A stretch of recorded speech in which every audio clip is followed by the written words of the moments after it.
আগের ভিডিওতে আমরা দেখেছিলাম মারুবোজু কি এবং কোথায় তৈরি হয়। আজকে আমরা জানব ডোজি কি এবং কোথায় ফর্ম হলে সেন্টিমেন্ট কিভাবে চেঞ্জ করে দেয়। চলুন প্রথমেই দেখে আসি ডোজি কি।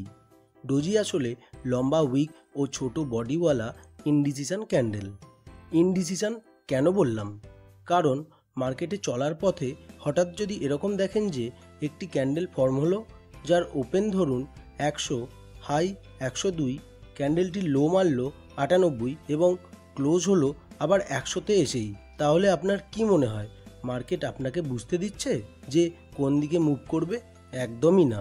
মার্কেট আমাদের সিদ্ধান্তহীনতায় ভোগাচ্ছে।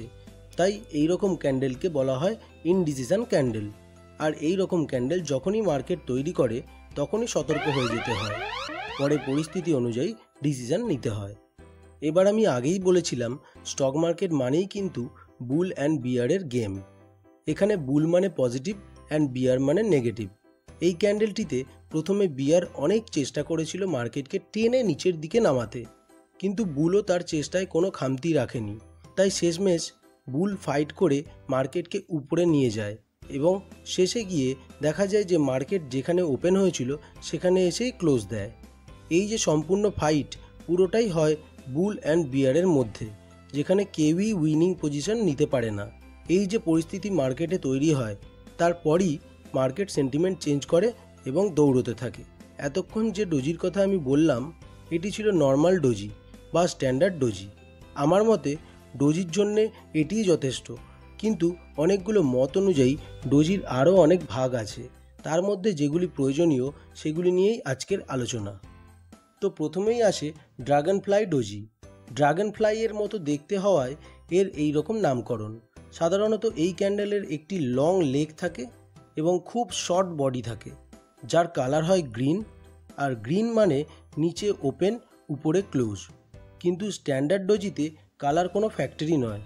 তো যাই হোক, এখানেও সেই সেন্টিমেন্ট, অর্থাৎ ক্যান্ডেলটি ওপেন হওয়ার পর প্রথমেই ডাউন মুভ করতে থাকে এবং বুল প্রচণ্ডভাবে ফাইট করে প্রাইসকে উপরে নিয়ে যায় এবং ক্লোজ দেয়, যাতে এটা বোঝা যায় যে বিয়ার তার ক্ষমতা হারিয়েছে। এবার বুলের পালা। তাই এই সিঙ্গেল ক্যান্ডেলস্টিক প্যাটার্নকে বুলিশ প্যাটার্ন হিসেবে দেখা হয়। আর আমরা সবাই জানি যে এই ধরনের প্যাটার্ন ডাউন ট্রেন্ডেই ফর্ম হয় এবং ট্রেন্ড চেঞ্জ করে দেয়। তো এবার আসে গ্রেভস্টোন ডোজি। এই ডোজি একেবারে গ্রেভস্টোনের মতোই দেখতে হয়ে থাকে, তাই এর এই রকম উদ্ভট নামকরণ।